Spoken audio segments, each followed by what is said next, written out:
que era justamente el capítulo 3. Y habíamos hablado ya de los diferentes tipos de suelos que existen, perdón, de agua que existen en un suelo, y cuáles eran los tres elementos básicos, ¿no es cierto?, en un suelo, que era la parte sólida, líquida y la parte gaseosa. Dijimos que lo sólido eran todo lo que es la materia inorgánica, las partículas minerales, y la parte líquida era todo lo que es agua, no se podía hacer en océanos, mares, lagunas, agua subterránea, etc. Y la parte gaseosa, todo lo que es aire, ya sean vapores, todo lo que sea relativo al aire, lo tomamos, o sea, toda la parte gaseosa lo tomamos como aire. Bueno, entonces, también vamos a aquí indicar otras tres condiciones que tiene, por ejemplo, el suelo saturado. ¿Cuándo se dice que el suelo saturado? Cuando todos sus vacíos están ocupados por agua. Significa que en suelo saturado el volumen del aire es cero. Solamente existe el volumen del agua más el volumen de los sólidos. En un suelo seco, se dice que cuando el suelo no contiene agua, excepto el agua higroscópica. Dijimos que el agua higroscópica es el agua que está internamente en el núcleo de la partícula, en el momento de su formación. Eso es higroscópico. Entonces, cuando es seco, quiere decir no tiene humedad es cero, pero sin embargo puede tener un cierto contenido de agua interna, higroscópicamente. Pero generalmente eso ya también, si lo secamos a una temperatura mayor a 100 grados centígrados, igual a 100 grados centígrados, entonces lógicamente eso también desaparece. Pero es bastante difícil sacar agua higroscópica porque está en la parte interna de la partícula. Después tenemos el suelo sumergido, cuando el suelo se encuentra debajo del nivel de agua.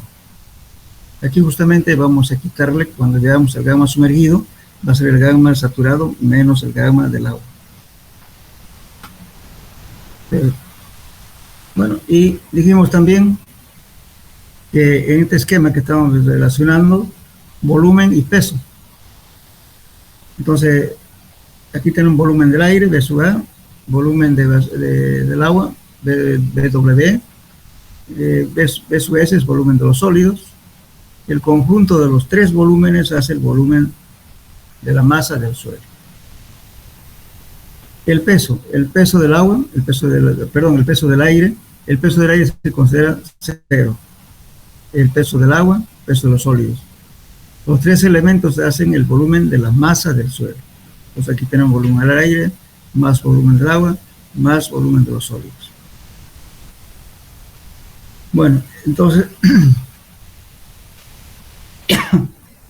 bueno, aquí vienen las fórmulas básicas, son 9 fórmulas, que ustedes justamente a partir de estas ecuaciones van a hacer su formulario. Lógicamente que aquí vamos a ver la demostración de las fórmulas, pero se lo voy a dejar a ustedes porque quiero que hagan los pasos algebraicos hasta llegar al resultado final, que eso va a ser el valor para que ustedes tomen como una fórmula para resolver problemas.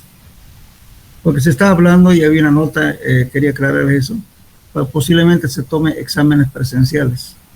Entonces vayan haciendo su formulario y vayan tomando muy en cuenta las fórmulas que vamos a resolver, porque en realidad de este capítulo depende mucho lo que es suelos 1 y suelos 2. Esta misma fórmula que vamos a ver acá, en este capítulo, también se lleva en suelos 2.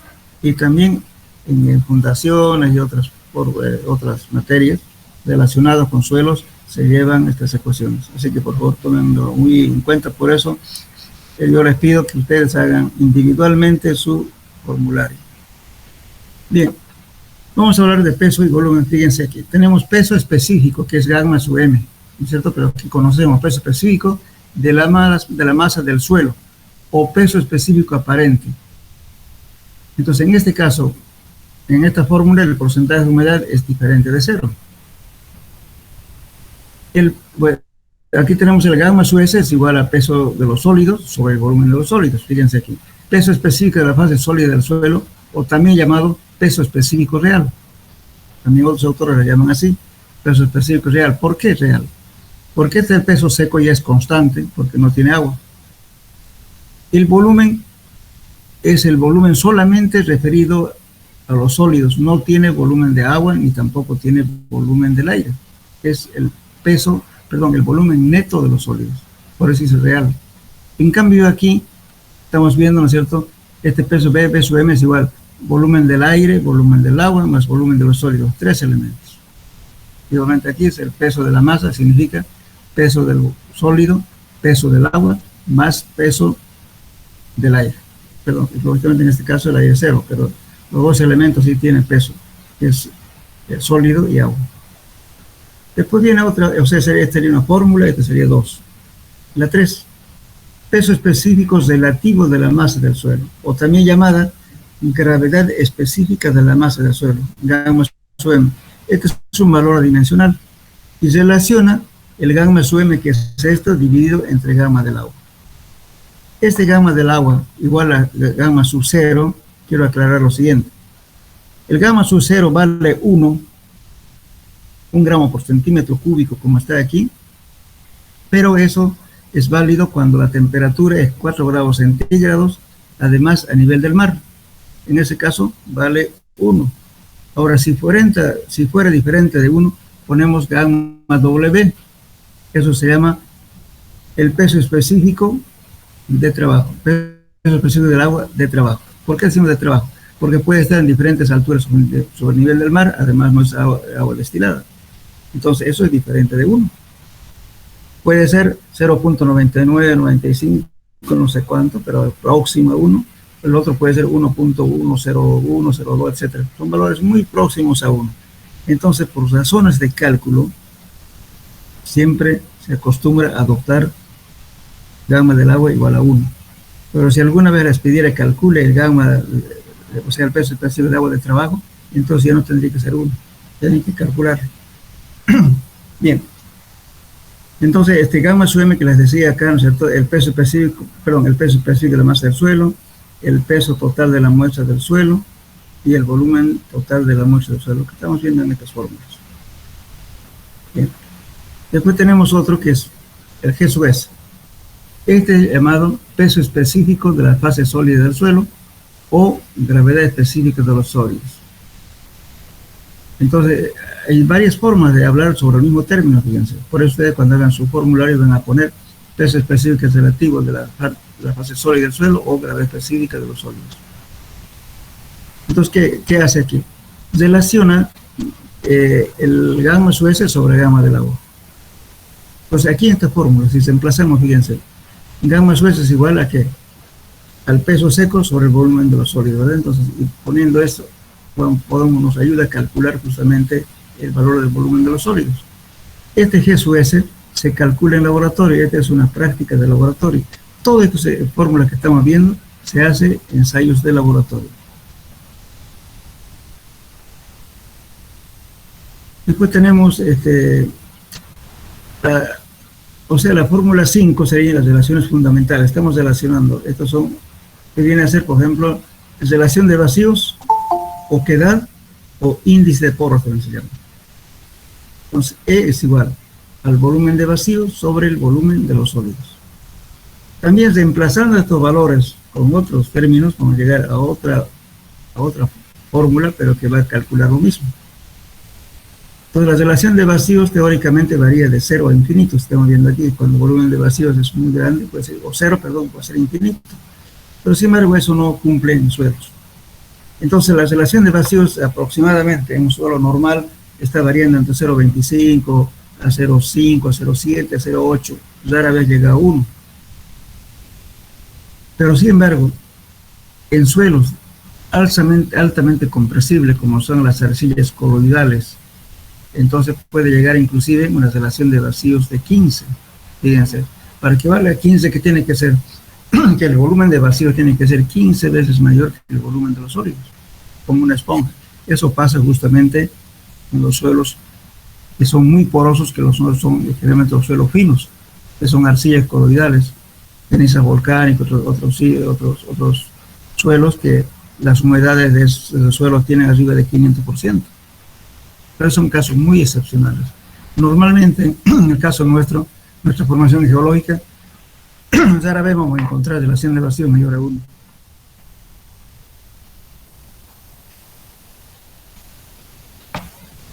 Después viene la porosidad. La porosidad nunca puede ser menos de 0 ni más de 100. Entonces, ¿qué nos relaciona? volumen de vacío sobre el volumen de los sólidos. Perdón, volumen de vacío sobre el volumen de la masa del suelo, multiplicado por 100.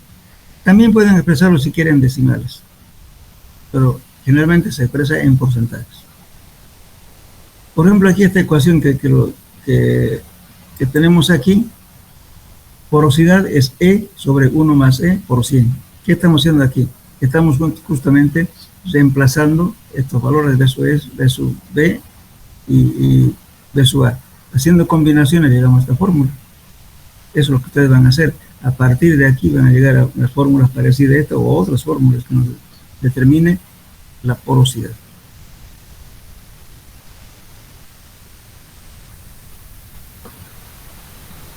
Bueno, como decíamos, ¿no es cierto? Aquí la porosidad no puede ser menos de 0 ni más de 100. Varía generalmente entre 20% o 95%. Bueno, aquí tenemos el grado de saturación. El grado de saturación nos relaciona el volumen del agua sobre el volumen de vacíos por 100.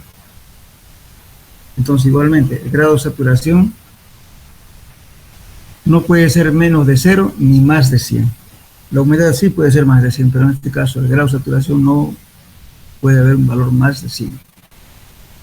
Si decimos el suelo está completamente seco, entonces directamente el grado de saturación es 0. Si decimos que el suelo es parcialmente saturado, entonces el grado de saturación es diferente de 0, puede variar de 0 a 100.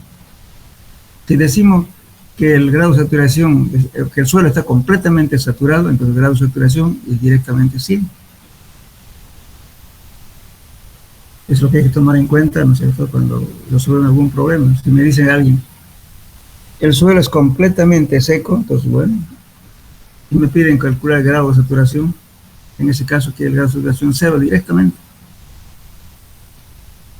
Si me dicen el suelo está completamente saturado, calcule el grado de saturación, entonces el grado de saturación es pues 100. No puede ser más de 100 tampoco. Bien. Ahora hablamos del contenido de humedad. Fíjense aquí, dice, el contenido de humedad se expresa en porcentaje, teóricamente de 0 a infinito. En arcillas pueden superar de 1200 a 1400, en arcillas japonesas. Y en el Valle de México, donde está la Ciudad de México, se determina porcentajes de humedad entre 500 a 600%, fíjense. Entonces, es lo mismo aquí, y que entonces el peso de la masa del suelo, que es peso húmedo, menos el peso seco, que nos da peso del agua, dividido entre el peso seco, entonces nos está determinando humedad. Entonces, ¿qué significa? Para que sea más del 100, implica de que este valor tiene que ser superior al valor del peso de los sólidos.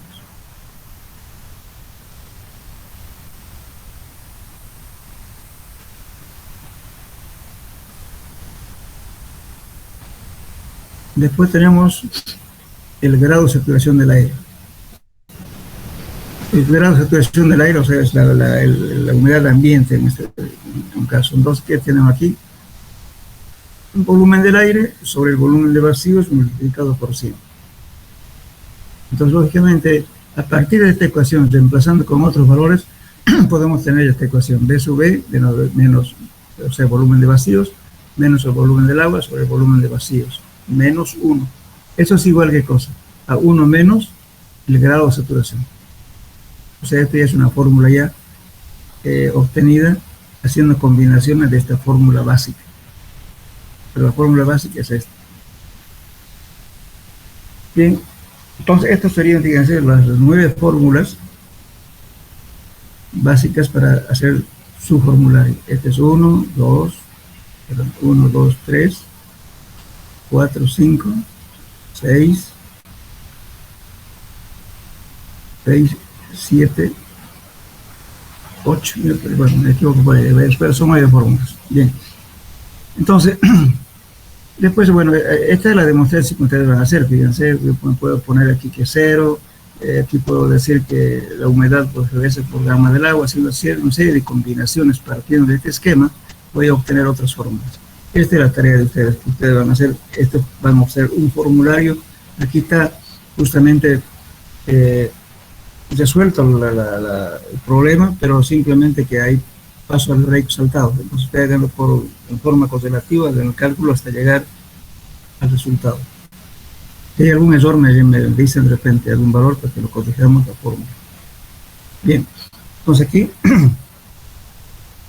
toda esta parte ustedes lo van a hacer como demostré. Por ejemplo, fíjense aquí, nosotros dijimos que la porosidad, que debemos partir el volumen de vacío, el volumen de los sólidos, ¿verdad? Y haciendo combinaciones también puedo tener la porosidad es E sobre 1 más E. Y la relación de vacío va a ser N por 1 más E. En fin, podemos tener diferentes resultados, es lo que tienen que poner ustedes como formulario. Después aquí lo mismo, ¿qué estoy haciendo? En este caso, considerando que un suelo está saturado, ¿qué tengo yo? Aquí tengo relación de vacíos, este volumen de vacío con 0,1, entonces el volumen de la muestra va a ser 1 más E. Entonces aquí va a ser E por gamma del agua, eso es el programa del agua. Haciendo esta combinación, ¿no es cierto?, con esta gráfica de acá, vamos a obtener otros resultados, que son las fórmulas que ustedes van a obtener. Entonces, vamos a tener, por ejemplo, este gamma D. ¿El gamma D qué es? Es el peso específico, enseguida vamos a hablar de eso. Primeramente, hemos hablado, al inicio hablamos del gamma sub m, que era igual al volumen de la masa del suelo sobre el volumen aparente, que es el volumen de la masa. Después hablamos del gamma sub S, que dijimos que era el peso específico de los sólidos, o también llamado peso específico real, que era el peso seco dividido entre el volumen de los sólidos. Entonces, en ese volumen de los sólidos no incluye aire, no incluye ni agua, es netamente sólido. Ahora aquí lo mismo, fíjense aquí, densidad seca o peso unitario seco o peso específico aparente seco o peso volumétrico seco. Tiene varios nombres esta ecuación de aquí, la ecuación 62. Entonces aquí estamos haciendo gamma D es igual a gamma sub S sobre 1 más E. Vamos a obtener justamente de estas combinaciones de valores que estamos teniendo. En fin, salen muchas fórmulas, por ejemplo, de gamma D, y es justamente esta fórmula que estamos hablando aquí, este gamma D, es lo que se utiliza todos los días cuando hacemos compactación. Esto es lo que se utiliza para obtener la densidad máxima en laboratorio y la densidad con la cual se alcanza en el campo haciendo una compactación con los equipos de compactación. Entonces, esto tienen que aprendérselo. Y también vamos a ver ahorita otra formulita que es la misma, pero expresada con otros términos. Yo lo que quiero es que justamente a partir de toda esta ecuación de las tareas de ustedes, encontrarme todas las fórmulas que están escritas aquí y hagan su formulario. Por ejemplo, aquí estamos calculando otra vez gamma D. Esta es la ecuación básica que aquí hemos visto hace rato. Gamma D igual a peso seco sobre peso M. Pero haciendo combinaciones vamos a llegar a esta ecuación. Va a ser igual a gamma D, G sub S por gamma del agua, 1 más la porosidad.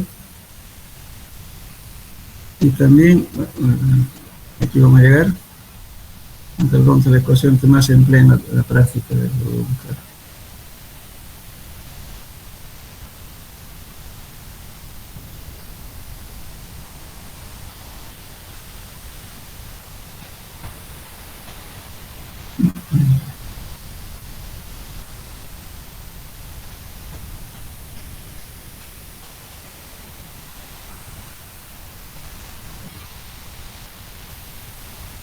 Tenemos aquí un ratito.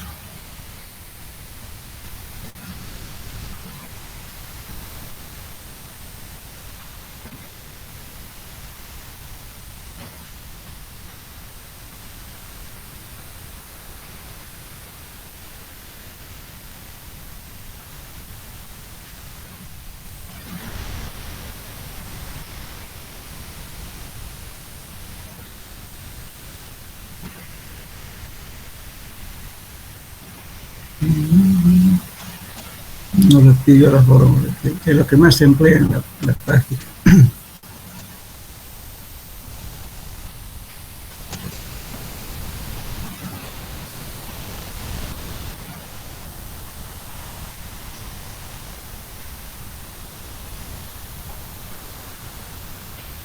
Vamos a adelantarnos un poquito para demostrar que aquí no está la demostración de la fórmula. aquí.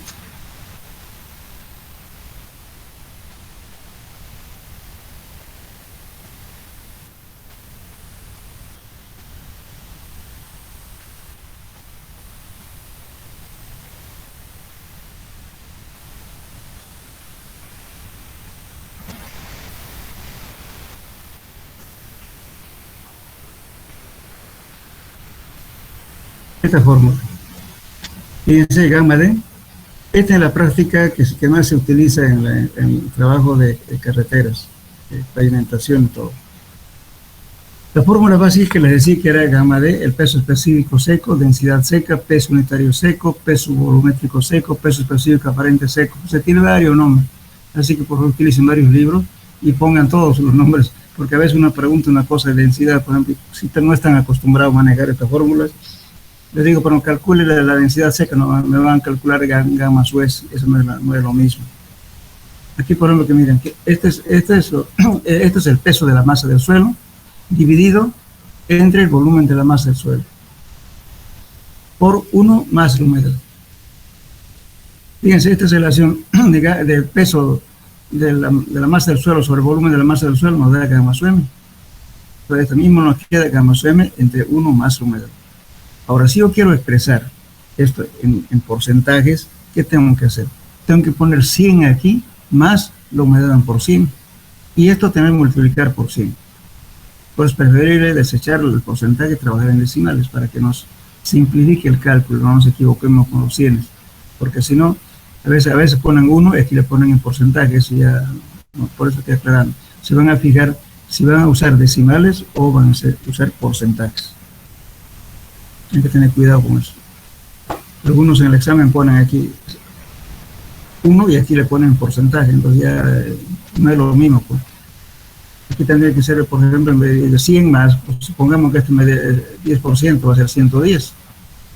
Pero si pongo 1 más 10, va a ser, o sea, si le expreso un porcentaje, va a ser 1 más 0,1. Entonces, va a ser ¿qué cosa? 1.1, ¿verdad? La humedad, entonces va a variar.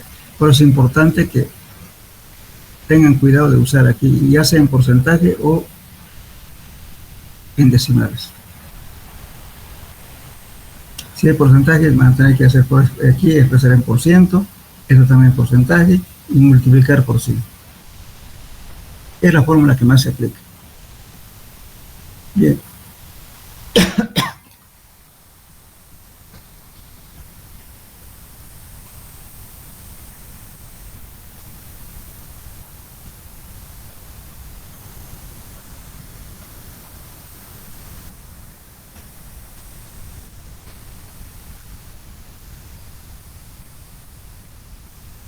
Bueno, entonces toda esta fórmula lo van a hacer ustedes y también aquí vamos a ver, por ejemplo, el peso específico saturado, también aquí, y es una demostración de la fórmula acá.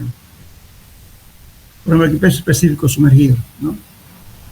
Aquí tienen gamma sum es igual a este valor. Partiendo de esto van a llegar a este valor. Gamma sumergido, es decir, gamma del agua, gamma del suelo, menos gamma del agua.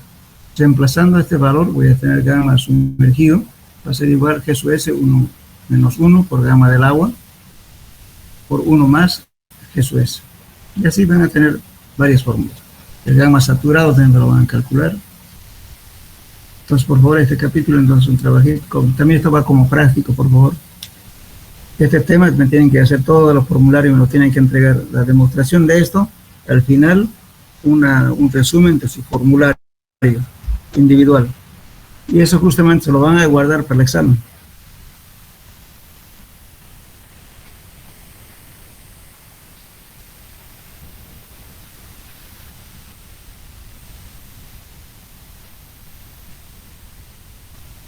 Bueno, están entendiendo bien la tarea, ¿verdad?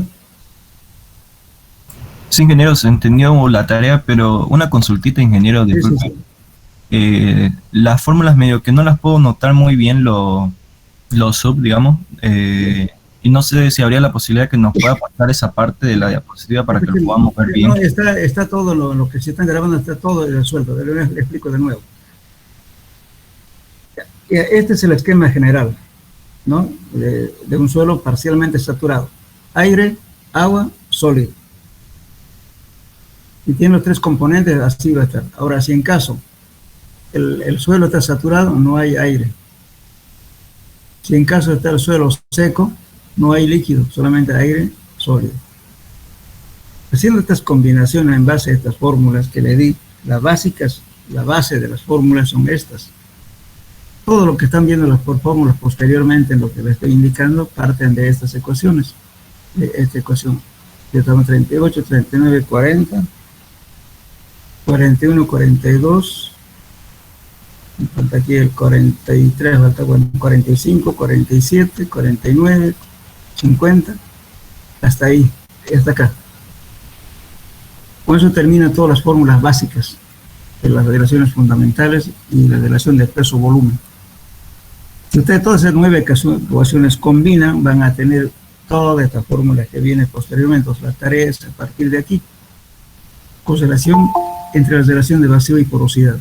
Van a ir obteniendo los diferentes resultados, haciendo combinaciones aquí. Aquí está calculado, solamente que no está la parte intermedia del cálculo algebraico. Van a hacer paso a paso y van a ir simplificando, que significa eso, vamos a obtener estas fórmulas. Por ejemplo, aquí vamos a obtener vamos a obtener la porosidad, vamos a obtener aquí, por ejemplo, gamma D, que vamos a obtener gamma suerce 1 más E, pero todos son combinaciones, fíjense. La definición de este valor, gamma D, no es más que el peso de lo sólido sobre el volumen aparente de su M. Esa es la fórmula básica. Que haciendo combinaciones van a llegar a esta fórmula. De eso se trata. Entonces, la tarea es esta. Aquí utilizando ecuación tanto, combinando y van a ir. Si hay algún error, me indiquen para que lo corrijamos, porque puede ser que haya algún error. Una ecuación, no me acuerdo en cuál hay una falla. Voy a revisar eso. Entonces, igualmente aquí están haciendo un esquema, haciendo variar este esquema, combinan con esto y vamos a obtener otras fórmulas acá. De ese modo van a tener todas las fórmulas importantes para calcular. Igualmente aquí, fíjense, están calculando que hemos saturado.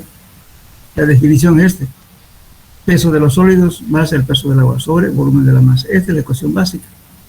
Haciendo combinaciones van a llegar a esta. Eso es más E por gamma del agua, 1 más E.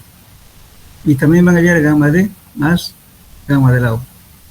O bien, G sub S, 1 menos N más N, todo esto multiplicado por gamma. Como ven, partieron de acá. Pero con todo lo que anteriormente haciendo combinaciones llegan a diferentes fórmulas. Y lo van a comprobar. Entonces su formulario tiene que estar este y este. Pero si les digo calculen gamma sumergido, ¿qué van a hacer? Gamma sumergido, vamos a ver, aquí me olvidaba decir eso. Por ejemplo, cuando hablamos de suelo sumergido está aquí. El G sub S prima quiere decir peso específico relativo de la materia sólida sumergida.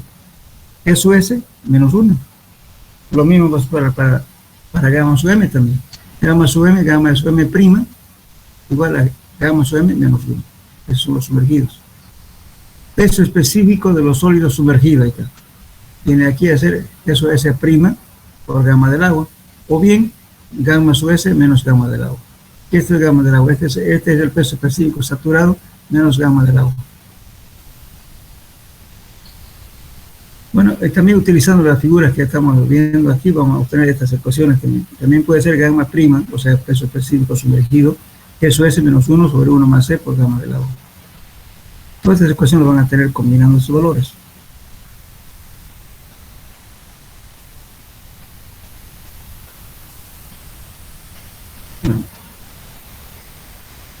Bueno, aquí hay un valor numérico. Después vamos a hacer para el final vamos a dejar los ejercicios. Pues una vez que terminemos la materia, vamos a hacer problemas de cada tema.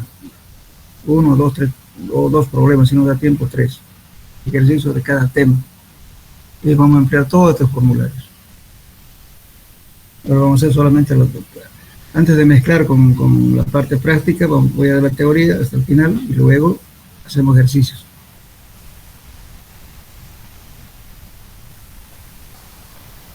Bueno, entonces la tarea, este problema no lo resuelvo, solamente quiero las fórmulas nada más. Sería hasta aquí. Hasta la ecuación 89, hasta ahí. Esto ya es ejercicio, entonces vamos a resolver ya cuando nos toque resolver problemas.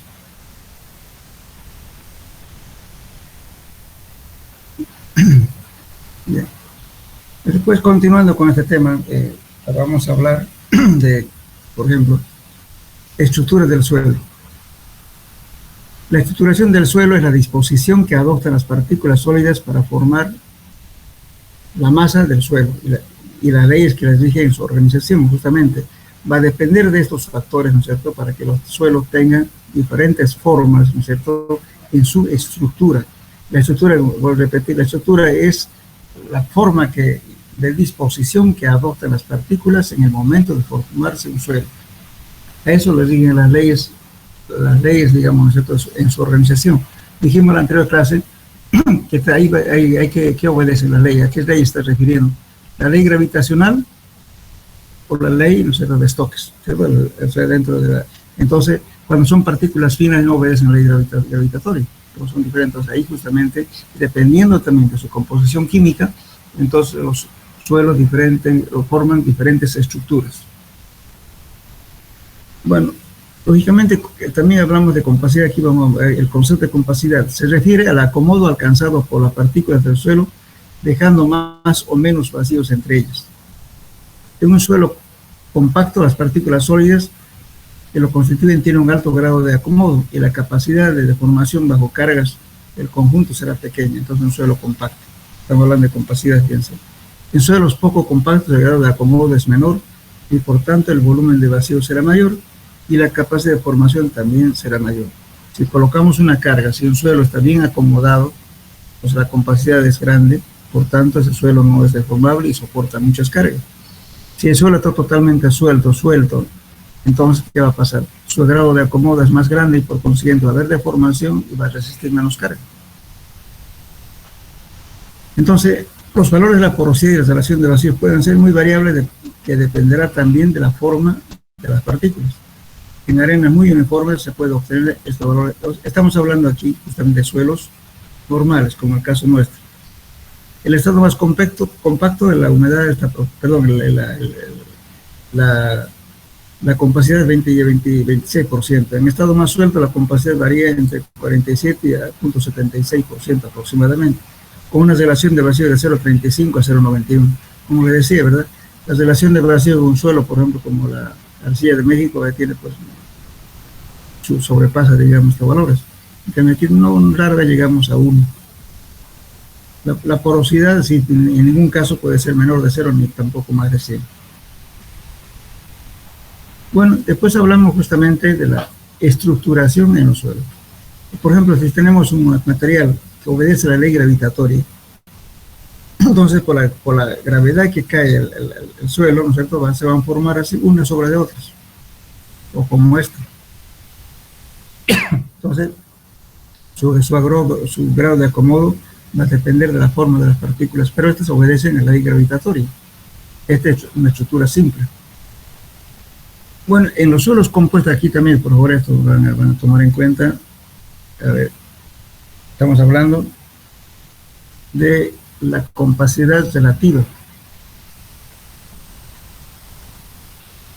Entonces vamos a ver qué es compacidad relativa. Por ejemplo, dice aquí, para medir la compacidad de un manto de estructura simple, porque esta es una estructura simple, ocurre solamente en suelos granulares. Terzaghi introdujo una relación empírica, lo cual se determina en el laboratorio llamado compacidad relativa. ¿Qué nos relaciona esto? Nos relaciona la relación de vacíos máximo, esto es cuando el material está totalmente suelto, menos la relación de vacíos en estado natural, tal como se encuentra en el sitio, aquí, menos E mínimo, que E mínimo es la relación de vacíos mínimo cuando el suelo está compactado a la densidad máxima. Esa es la compacidad relativa. También estos mismos valores, ¿no es cierto? Este valor de compacidad relativa nos va a dar un valor, pero ese mismo valor podemos encontrar en función del gamma D. Gamma D natural, gamma D mínimo y gamma D máximo, siendo, digamos, diferencial. ¿Y qué es gamma D? Estamos hablando del peso específico. Si digo mínimo, es cuando el suelo está totalmente suelto. Gamma D máximo cuando el suelo está compacto. Y cuando es gamma D natural, cuando el suelo está en su estado natural. O sea, haciendo en función de la relación de vacíos, en función de gamma D, también podemos encontrar la compacidad relativa. Y justamente la tarea de esta ecuación, para ustedes anótenlo por favor, le van a encontrar la compacidad relativa en función del gamma D. Anótenlo por favor.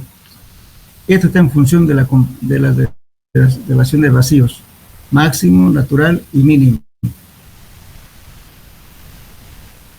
En función del gamma D, dijo. Es de gamma D natural, gamma D mínimo y gamma D máximo. Lo mismo. Pero ¿Lo puede repetir, por favor, ingeniero? Encontrar la compacidad relativa en función de la densidad seca máxima, de la densidad natural, tal como se encuentra en el sitio, y la densidad mínima. Gamma D mínimo es cuando el material está totalmente suelto, como en este caso, lo mismo. Pero resulta que al hacer la ecuación va a ver un poquito más complicado, pero el resultado le va a dar los mismos valores. Eso lo ponen en su formulario, esto y el otro. Entonces, eso es el problema con esto también.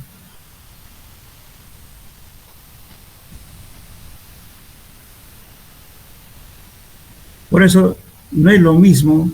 Mucha gente discute cuando ya en la práctica, no es lo mismo hablar de compacidad relativa que hablar de grado de compactación.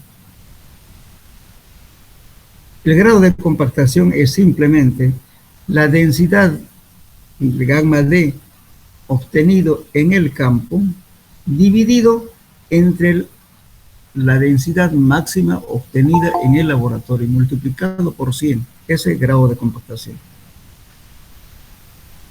No es lo mismo que esto. Aquí está relacionando tres condiciones, ¿se dan cuenta? En el estado de L máximo va a ser cuando el material está totalmente suelto. El E natural va a ser cuando está en estado natural. El E mínimo va a ser cuando el suelo esté compacto. Tres estados. En cambio, el grado de compactación, ¿no? El grado de compactación está relacionando el porcentaje de compactación que vamos a llegar en el campo. Supongamos, adelantándonos un poco. Para compactar un suelo voy a obtener una curva de compactación, el cual me va a dar una densidad máxima y me va a dar mi humedad óptima. Con esos datos voy a decir, bueno, al operador de la máquina, usted me tiene que llegar a esta densidad y tiene que compactar con esta humedad. Bien, entonces compacta, una vez compactada dice, bueno, midamos ahora cuánto vale a qué porcentaje de compactación llegaste, comparando con lo que se te ha hecho en el laboratorio. Entonces ahí relacionamos la densidad de campo dividido entre la densidad máxima multiplicado por 100. Si ese valor me da 80, ¿qué significa? Solamente ha llegado al 80% de la densidad máxima. Entonces, bueno, señora, aquí no ha llegado al 100%, porque lo ideal es que llegue al 100%, o por lo menos al 95%. Entonces, bueno, siga compactando. No la aprueba la compactación. Por eso les decía, ¿no es cierto?, que la compactación es muy importante, controlar la humedad. Si tenemos grava y no estamos compactando con la humedad adecuada, entonces vamos a pasar demasiadas veces con la compactadora y vamos a empezar a romper las partículas antes de pavimentar. Entonces, como no está cumpliendo ya su granulometría del material que estamos empleando como capa base, ya estamos quitando la vida útil al pavimento. Por eso no es nomás pasarla cuando estamos trabajando con capa base. Cuando hablamos de capa base estamos hablando con suelo, arena, un poco de arcilla como aglutinante y grava de diferentes tamaños. Entonces, si paso tantas veces, lo he roto toda la grava. Entonces, su capacidad de soporte no es la misma ya. Por eso es fundamental controlar justamente la humedad durante la compactación. Y controlar cuántas pasadas de máquina está haciendo, que no exageren. Entonces, eso es lo fundamental en un control. Entonces, justamente el grado de compactación nos dice que no es lo mismo que esta ecuación. Ya cuando lleguemos a compactación vamos a ver esa ecuación, pero estamos adelantando. Porque mucha gente confunde que la compresión relativa es igual que la compacidad el grado de compactación. No es lo mismo, son otras cosas diferentes. Eso quería aclarar. Bien, entonces hemos visto aquí, esta es una estructura simple que obedece justamente a la ley gravitatoria. Entonces esto se acomoda a las partículas por gravedad. Esto ocurre en los suelos granulares. Si tenemos partículas mucho más finas, ¿cierto? Justamente para determinar este grado de compactación selectiva, ustedes tienen un cuadrito que ya vimos en la anterior clase, de donde está en función de n, los diferentes porcentajes. Cuando n es mayor a tanto, compactación selectiva es tanto. Ese cuadrito es importante, ténganlo en su formulario. Bien, entonces, ahora, ¿qué hacemos? Si es otro tipo, digamos, de partículas mucho más pequeñas que el 0.002 milímetros, entonces ya la estructura ya varía. Esta es la estructura simple, como en el caso anterior, fíjense. Una sobre otra, las partículas están dispuestas de esta forma. Es una estructura simple. Dice, la estructura simple que es aquella que producida en forma típica para cada clase de suelo, solamente de grano grueso. Como ven, eso no ocurre en suelos finos, como ser grava y arenas limpias.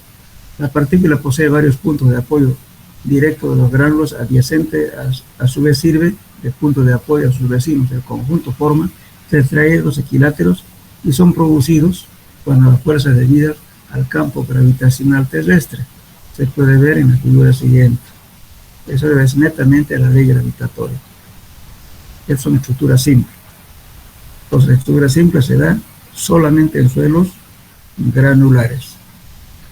Y cuando las partículas son menores a 0.002 milímetros o menores a esto, entonces forman una serie de estructuras. Entonces, lógicamente, que estas partículas menores se pueden depositar en un medio continuo. ¿Qué es un medio continuo? Puede ser, por ejemplo, en una laguna, donde hay río estancado o una agua estancada, o de repente también en acumulaciones, ¿no es cierto?, de lugares con deposiciones topográficas donde se va acumulando el material, pero es un efecto, digamos, ¿no es cierto?, que se van depositando, pero ya eso puede ser ya por transporte del viento, en fin. Ahora, si estamos en medio continuo, ¿qué ocurre? A veces el agua, por ejemplo, es un receptor, donde quedan las partículas finas traídas por el viento,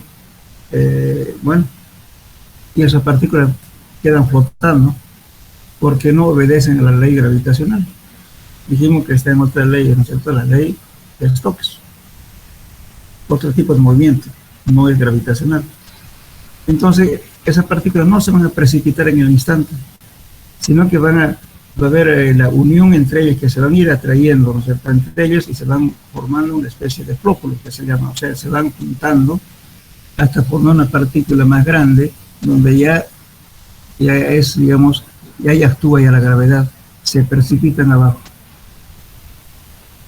Por eso, el agua turbia, ustedes lo baten agua, una arcilla bien fina, y lo van a batir y van a ver que van a tener varios días que se formen flóculos y después se asienten y después ya queda agua clara. Por eso hay también productos químicos que hacen ese proceso, que aumentan ese proceso de atracción, que se llaman floculantes.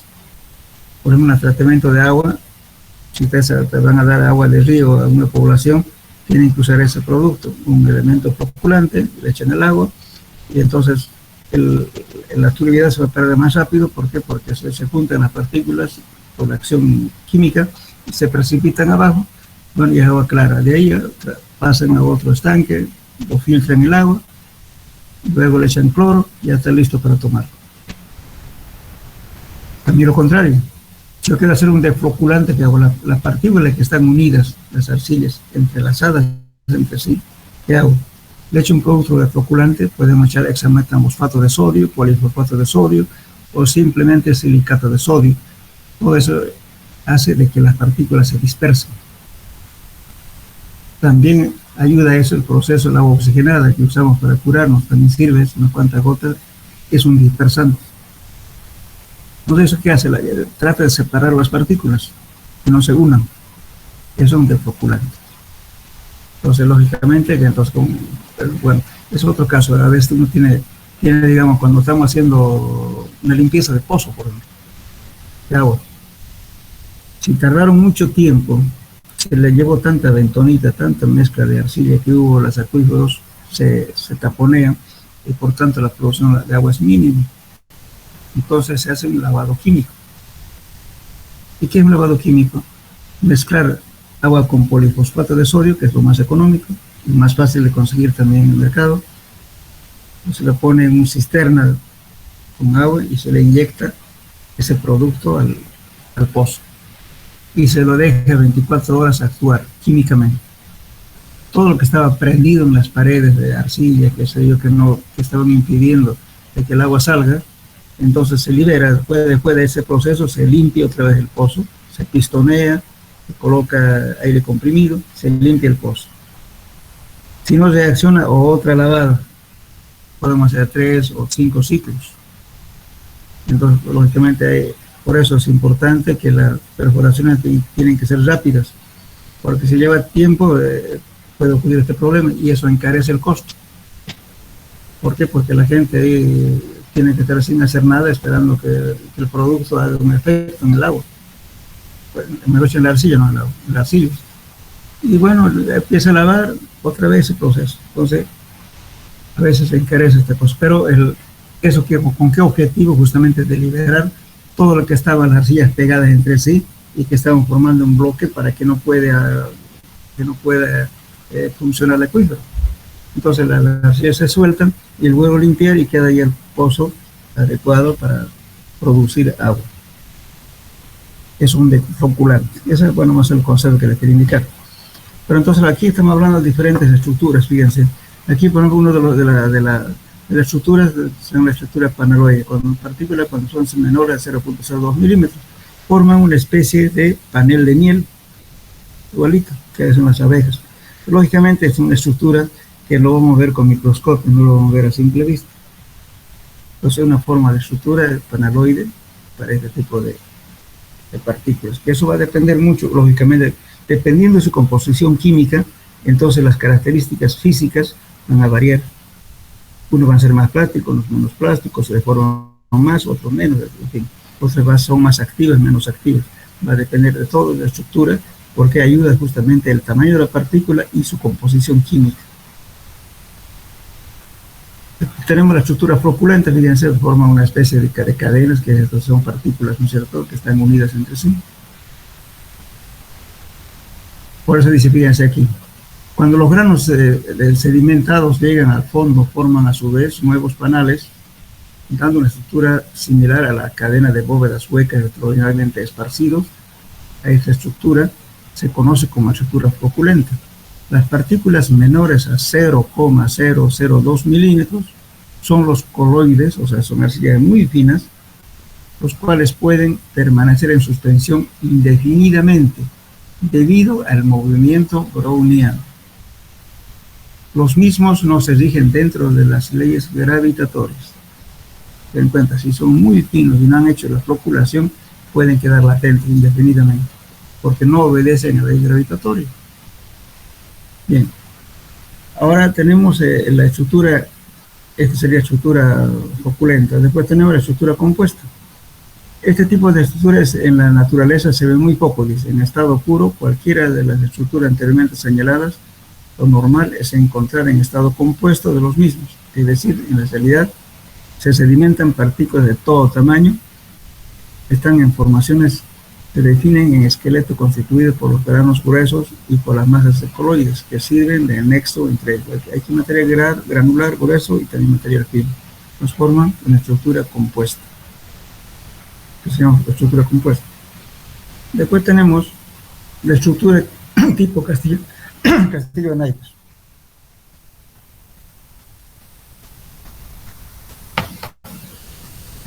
Por ejemplo, dice, según esta tesis, una estructura floculada se forma debido principalmente a la forma laminar de las partículas sólidas de cristales, de una arcilla muy simple a un naipe. En algunas arcillas, como las caolinitas, fíjense, aquí para que sea caolín, actúa mucho la composición química, las hilitas, las momoionitas. Las momoionitas, por ejemplo, son las arcillas que dan la bentonita, es una arcilla muy activa. Muestran el espesor a lo largo y ancho de estas partículas, varían de 1/100 para las momoioníticas y 1/10 para caolinitas, son un poquito más grandes. Y las hilitas están en estado intermedio. Con estos datos es posible estimar que la superficie específica de estas partículas, ¿saben qué es una superficie específica? Vamos a ver. A ver, ¿cómo determinan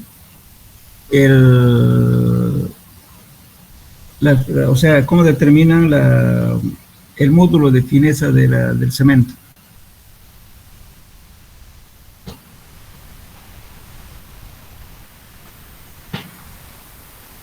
¿Saben o no saben? Lamentablemente no han hecho laboratorio, ¿no es cierto? Sí. Eso es lo malo, porque no tienen que hacer como sea este semestre de laboratorio. Eso lógicamente corresponde a materiales. Finalmente decimos, bueno, para saber el fino del cemento, y se agarran una mallita número 200, ¿no es cierto? Lo secan y lo empiezan a tamizar. Eso no es real. Sirve, pero no es igual. Se debe usar una malla de 370 en algunos casos. Pero el ensayo más real es determinar la superficie específica. ¿Y qué es superficie específica? La cantidad, ¿no es cierto?, de partículas que cubre una cierta área que da el patrón, o sea, el tamaño y patrón que se coloca. Entonces eso se determina mediante un aparatito que se llama el permeámetro de Blaine. En laboratorio tienen eso, por favor, exígenle, si alguna vez en laboratorio de materiales o de cementos, hagan ese ensayito. Hay un permeámetro Blaine. Entonces, que se compara el cemento que están usando ustedes, se compara con el cemento patrón. Es como una bombillita que sopla, ¿no es cierto?, eso, y determina mediante un tubito, y van a ver la cantidad de superficie que abarcó eso. Esa es la superficie específica. Y justamente cuando tenemos este tipo de partículas, se ve, porque te dice metros cuadrados de área superficial por gramo, ¿verdad? Yo tengo 1 gramo de peso, a ver cuántos metros cuadrados me va a cubrir esa superficie. Cuanto más fino, va a cubrir más. Entonces el cemento tiene un valor, dice, para que esté dentro de las normas tiene que ser de tanto a tanto. Si se esparció más, quiere decir que está muy fino. ¿Y qué pasaría si el elemento se fuera más fino? A ver.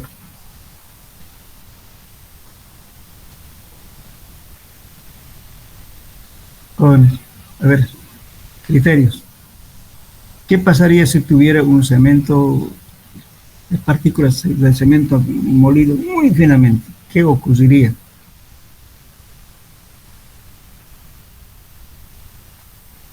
La absorción de agua fuera mínima.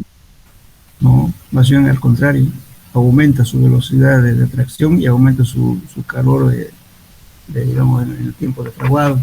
Es decir, por eso no es conveniente que sea demasiado fino. Y lo contrario ocurre cuando es demasiado grueso. Hay un falso fraguado. ¿Y qué es falso fraguado? Resulta que ustedes van a ir, aparentemente, ¿no es cierto?, van a hacer una mezcla que se lo ponen en obra. Luego dice, bueno, se está fraguando, pero sin embargo, ¿qué es lo que está haciendo? Como la partícula internamente, ¿no es cierto?, no absorbió agua, no está hidratado, porque es muy grande, entonces acelera esa absorción rápidamente, debido a que se lo está chupando, en una palabra, el cemento al agua. No tiene que ser así. Cuando la partícula del cemento está de tal modo graduado, en un tiempo determinado ya está húmedo toda la partícula. Entonces la acción no es igual que hacer un cemento muy fino o muy grueso. Lo mismo, entonces eso se mide con un aparatito. No lo repetir. Se llama permeámetro de Blaine. Se escribe Blaine. Bien, entonces, bueno, Más o menos es el caso, digamos, ¿no es cierto?, de este tipo imagínense, por ejemplo, este valor puede variar entre el orden de 10 en caurolitas, 80 en elite, 800 en no, imagínense lo que puede cubrir un gramo, ¿no? Bien, después tenemos este sería el castillo de naipes. Ahora tenemos la estructura dispersa. La estructura dispersa, dice, modernamente se piensa que la presión osmótica es la que determina la forma de la estructura resistente de un suelo arcilloso. Estas presiones tienden a separar uniformemente las partículas planas. O sea, hay una fuerza que trata de unir, otra fuerza también que trata de separarlos, que trata de comportarles como así, disponerlos de esta forma, como si fueran dos placas separadas en un espacio. La presión osmótica tiene una intensidad inversamente proporcional a la distancia entre dos partículas. Actualmente se admite que este tipo de estructura es la más estable entre todas las anteriores, ¿no? Estructura dispersa. Entonces son los tipos de estructuras que adoptan las partículas en base a la composición química y al tamaño de sus partículas, de varias formas. Bueno, después también se produce un efecto en los suelos. Por favor, aquí me van a definir bien esto. Por ejemplo, dice succión. La succión de un suelo es la presión capilar mediante la cual el agua es retenida en sus poros o vacíos, cuando el suelo no está sometido a esfuerzos exteriores. Si el suelo se halla sometido a esfuerzos externos, la presión capilar se denominará presión negativa de poros. Entonces, la acción de succión en suelos no es, como alguna vez pregunté en teoría a mis alumnos, me dijeron que succión es la acción de agarrar una bombilla y chupar agua. Nada que ver con lo que estamos definiendo aquí.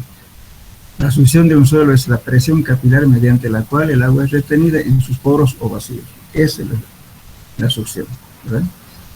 Si el suelo se haya sometido a esfuerzos externos, la presión capilar se denomina presión negativa de poros. La succión del suelo es medida en centímetros de carga hidráulica, siendo un valor muy alto en los suelos secos, ¿no? Entonces son las medidas, digamos, de que se miden, ¿no es cierto? A ver, me van a averiguar para la próxima clase qué significa unidad de TPF.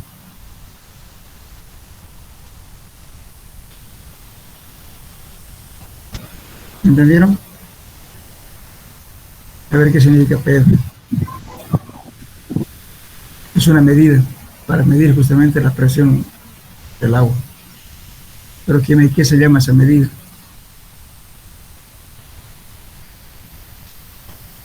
Como curiosidad, por lo menos, busquen qué es PF.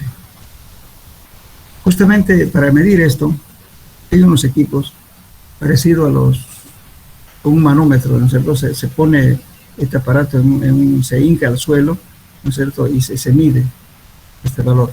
Eso justamente es justamente el aspecto de succión, este valor. Hay ensayos que se puede hacer esto. Creo que hay una tesis justamente en la universidad que lo hizo el ingeniero Daniel Hurtado. Habla justamente de efectos de capilaridad y de succión. Bueno, eso sería todo el tema número 3. Por favor, les recomiendo, ¿no es cierto?, tómenlo interés, porque en realidad suelos 1 y parte del suelo 2 es este capítulo 3. Si no saben aplicar la fórmula, no tienen concepto, qué es un suelo saturado, qué es un suelo sumergido, qué es un suelo parcialmente saturado, cuánto varía la saturación de cuánto a cuánto. Entonces, por favor, si esos conceptos no saben mecánica de suelo, tienen que saber.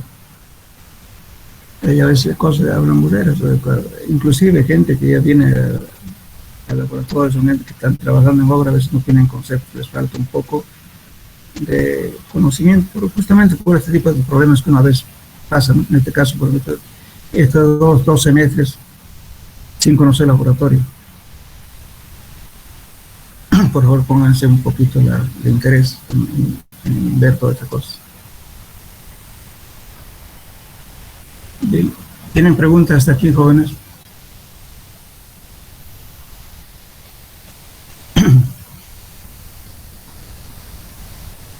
Hola.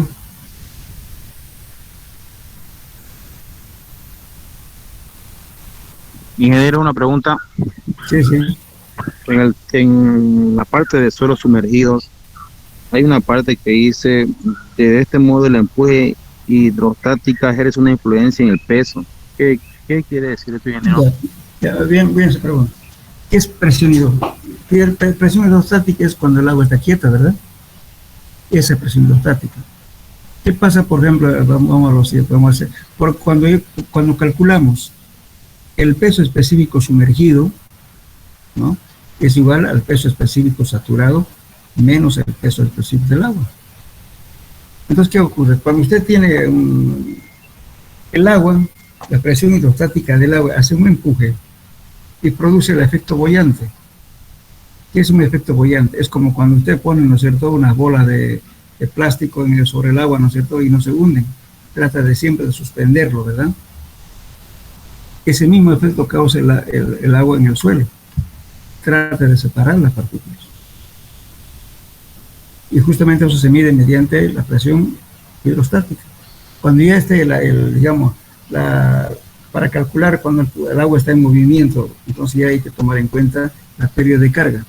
La pérdida de carga, ¿cuándo ocurre? Cuando una partícula se desplaza de un punto de mayor energía a otra de menor energía. Entonces, para que haya movimiento de una partícula de agua, tiene que haber pérdida de carga. Y además, el suelo tiene que estar totalmente saturado. Si no hay saturación, tampoco no hay desplazamiento del agua. El agua tiene que estar completamente saturado para que haya movimiento, si no, no hay. Y para que haya movimiento, tiene que haber pérdida de carga. Entonces, por eso es diferente cuando usted calcula la presión hidrostática del agua que el agua es cuando está en movimiento. Esa parte lo vamos a ver en el suelo de los dos. ¿Alguna pregunta más?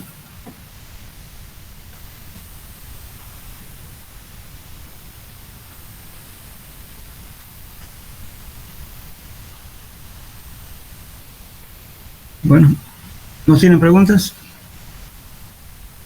Bueno, entonces, por favor, vamos a ir tratando de terminar en cada tema, en cada clase un tema, porque creo que no, tenemos muy poco tiempo para alargarnos mucho. Quiero tener por lo menos unas 3 o 4 clases para que podamos resolver problemas. Bueno, entonces quedamos aquí, jóvenes.